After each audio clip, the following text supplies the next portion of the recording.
دوستو مفتی شمائل صاحب اور جاوید اختر کا جب مناظرہ ہوا اور مناظرہ جب کمپلیٹ ہوا تو اس کے بعد دونوں ایک دوسرے سے ملے مصافحہ کرے تو مفتی شمائل صاحب نے بڑھ کر کے ہاتھ کو چوم لیا۔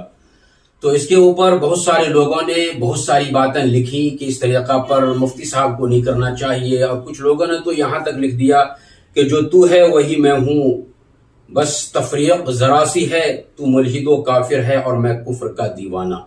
اس طریقہ پر باتیں لکھ دی گئی۔ مطلب یہ ہے کہنے کا کہ ایک کافر آدمی سے آپ کس طریقہ پر مل سکتے ہو اور ان کے ہاتھ کو بوسہ کس طریقہ پر دے سکتے ہو۔ لیکن دوستو یاد رکھیے، ہمیں چاہیے کہ ہم نبی کریم صلی اللہ علیہ وسلم کی سیرت کا مطالعہ کریں تو ہمیں پتہ چلے گا کہ نبی کریم صلی اللہ علیہ وسلم نے اپنے اخلاق کو کس طریقہ پر کفار و مشرکین کے سامنے رکھا۔ دیکھیے، جب اللہ کے نبی صلی اللہ علیہ وسلم کو نبوت ملی اور قرآن کریم کی جب یہ آیت نازل ہوئی وَأَنذِرْ عَشِيرَتَكَ الْأَقْرَبِينَ کہ آپ اپنے قریبی رشتہ داروں کو ڈرائیے، تو قریبی رشتہ دار اس وقت میں کون تھے؟ مسلمان نہیں، وہ سب کے سب کفار تھے، مشرکین تھے، یہودی تھے۔ ان سبوں کو ڈرانے کے لیے آپ کو جب کہا گیا تو نبی کریم صلی اللہ علیہ وسلم نے اپنے گھر میں سب سے پہلے دعوت کی، اور تمام مشرکین کو جو آپ کے قریبی تھے ان سبوں کو آپ نے دعوت دی، اپنے گھر میں بلایا۔ پھر اس کے بعد دوسری بار بھی آپ نے دعوت کری ہے اور سارے کے سارے مشرکین آپ کے گھر میں جمع ہوئے، وہاں پہ آپ سبوں سے ملے اور بات چیت کی۔ اگر کفار و مشرکین سے ملنا ناجائز ہوتا تو پھر نبی کریم صلی اللہ علیہ وسلم دعوتوں کا اہتمام ہرگز نہیں کرتے۔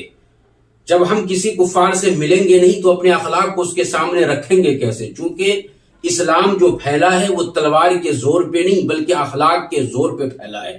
اخلاق نبی کریم صلی اللہ علیہ وسلم نے دکھلایا جب جا کر کے اسلام پھیلا۔ آپ نے بچپن میں اردو کی کتابوں میں ایک واقعہ نبی کریم صلی اللہ علیہ وسلم کا ضرور پڑھا ہوگا۔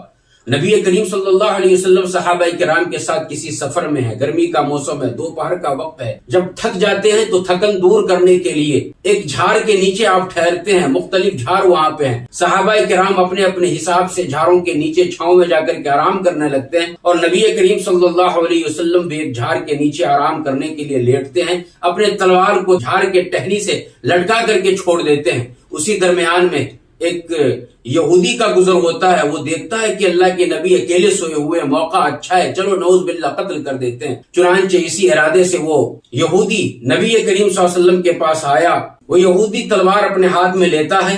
اسی درمیان میں نبی کریم صلی اللہ علیہ وسلم کی آنکھ کھل جاتی ہے، وہ یہودی کہتا ہے کہ محمد اب بتلائیے آپ کو میرے ہاتھ سے کون بچائے گا؟ تو آقا صلی اللہ علیہ وسلم نے بڑے اطمینان سے کہا اللہ۔ اتنا سننا تھا کہ وہ دشمن کا ہاتھ کانپ گیا، تلوار نیچے چھوٹ گئی۔ نبی کریم صلی اللہ علیہ وسلم نے تلوار اٹھایا، اب کہا کہ اب بتاؤ تمہیں میرے ہاتھ سے کون بچائے گا؟ وہ کانپنے لگا۔